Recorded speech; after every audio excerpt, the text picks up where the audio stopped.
Even Hamilton, who pushed relentlessly for the establishment of a war college and the rise of a professional standing army, gave way on this question. So what did this mean in practice? Were these mere words, or did this carry into some difference in terms of practice in the 19th century? Well, let's look at the armed conflicts of that century. In the course of the War of 1812, when there was an attempt by Congress to call the militia up for service, and there were orders to deploy to invade Canada in response to what had been an invasion of the territorial United States. Many northern states, or I should say several northern states, refused. The governors of those states said, we will have no part of this.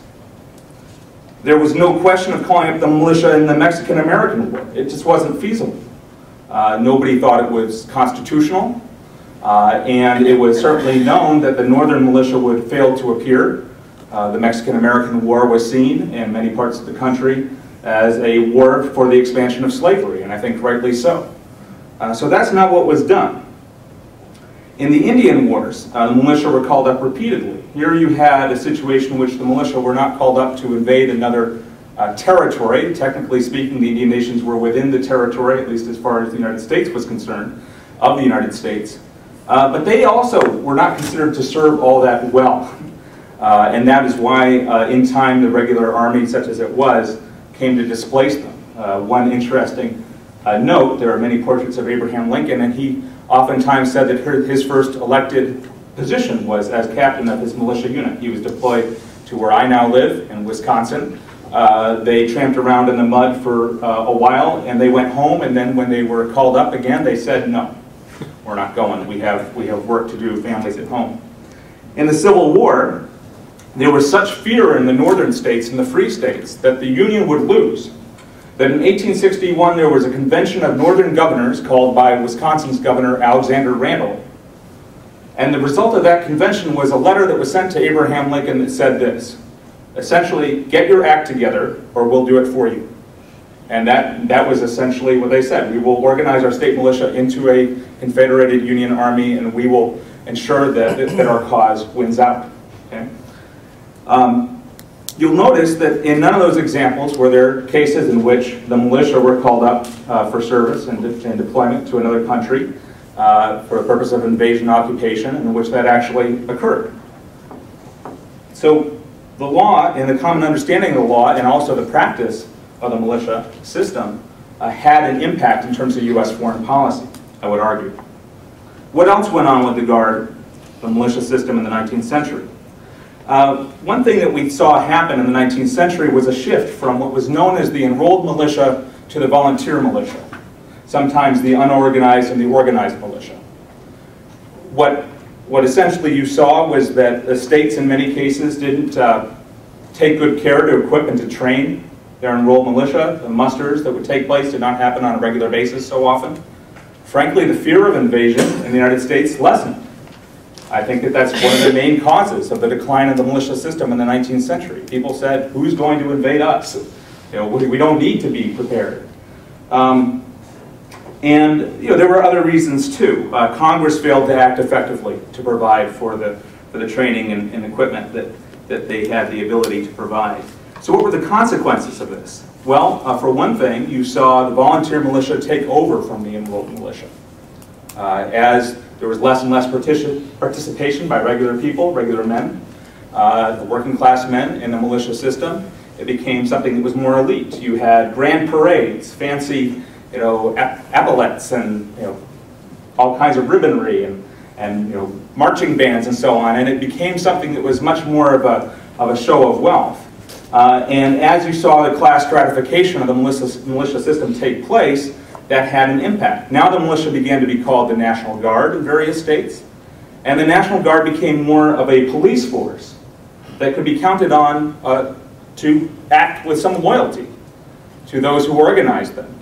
So when we had the Great Railroad Strike of 1877, for the most part, the National Guard were found to have served loyally to capital and helping to smash that strike. There were some exceptions, of course. In Pittsburgh, there is a famous exception. But for the most part, they were loyal. And what this meant was a couple things. Number one, it meant that it was much easier to control the National Guard because Since they were organized as a volunteer militia, you had the ability to discharge people from units, you had the ability to remove people from their commissions, right? And it also meant that the National Guard became extremely unpopular in various states, such that the citizenry did not want to fund them. They were not willing to provide for the equipping and the training of the Guard. Let's bring this up to the 1890s. By the 1890s, this was the situation. The militia, now called the National Guard in most states, were organized and trained in some states and not in others. There's extreme contrasts in Massachusetts and various other states that harkened to the Revolution. You had a very strong National Guard system. In other states, a lot of the prairie states, the National Guard had very little participation. So there wasn't much standardization. The National Guard were viewed with hostility by the bulk of the population, and I say that not based on a reading of labor history, but on reading the minutes of the National Guard Association, in which they were talking about the problems they faced in getting public funding for training, for facilities, etc. And there was also a growing preparedness movement. It wasn't of that name, not yet, but there was this feeling that the U.S. was being left behind in the world. And the claim that was made was that the militia would prove to be incapable, the National Guard would be incapable of defending the United States if we were invaded militarily. Oftentimes they spoke of invasion through Canada, and it was not a joke. So that was really the setting in the 1890s, and it was a setting for another crucial compromise, which was essentially a compromise between those who ran the National Guard at the state level, the adjutant generals, the governors, and the Department of War and the Army. And the trade went like this. The federal government will provide you with training and money, and you will lose some of your independence. How much time do I have this time? 2 minutes. That's fine. I'm on schedule, believe it or not. So let's enter the destruction of the Maine in the Spanish-American War. As had been the case in previous wars, the militia were not called into national service. Sometimes you will see people say that the militia served in the Spanish-American War. That's not the case. Many militia members and units volunteered, and out of that experience came a critique of the militia system. The Army said the militia members were ill-prepared for duty in the Philippines. They were just not very good at being removed from their communities and families and sent overseas to occupy another people's country, to commit acts of aggression. And there were problems involving both mutinies and massacres on the part of militiamen. Some would say that was by design, that was how the militia system was supposed to operate. But as far as those who were interested in building American empire, that was a problem. So what followed was a series of acts, national defense acts, beginning with the Dick Act in 1903. It happened to be the same year, not coincidentally, that Congress legislated the establishment of a military base at a beautiful site in Cuba known as Guantanamo Bay. And essentially what they did over the course of the next century, and I know that Benson is going to touch on this in much greater detail, is that they established the National Guard system that we know today. It began with the militia receiving funding and federal training, as well as standardization under Army supervision. It continued with the Army being allowed to create its own reserve system. Eventually the National Guard became part of this reserve system. Eventually the National Guard became a system in which you had dual enlistment, in which you enter 2 chains of command when you take your oath. This happened gradually in steps, but the result was the federalization of the National Guard and the creation of the system that we have today.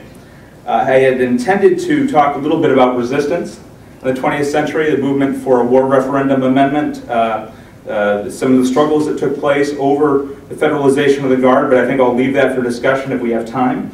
And I know that Benson is going to touch on some of these issues as well. But I'll just conclude with this. There was no effective use of the militia to invade other countries until the post-9/11 era. In the War of 1812, there was a failure to invade Canada. In the Mexican-American War and the Spanish-American Wars, those militia members who served were volunteers. They were not federalized, they were not brought into national service as units. In World War I, the same was true. In World War II, I think there's a fair case to be made that the United States was militarily invaded. Okay? Not until the post 9/11 era were the Guard used in a forward operating capacity, that of invasion and enforcing occupation. The current day, we're looking at a moment in which over 700,000 members of the Guard and Reserves have been deployed. Others here have addressed and will address the legality of those deployments. Others have addressed the vicious abuse suffered by the Louisiana Guard in the aftermath of Katrina. And so that leads me to conclude with a question. Is this the system of national defense that a democracy has? Is this the system as originally intended? And still Justice Scalia, writ black in the text of the National Constitution? No. Let us make America the new Colossus that we have promised the world. Thank you.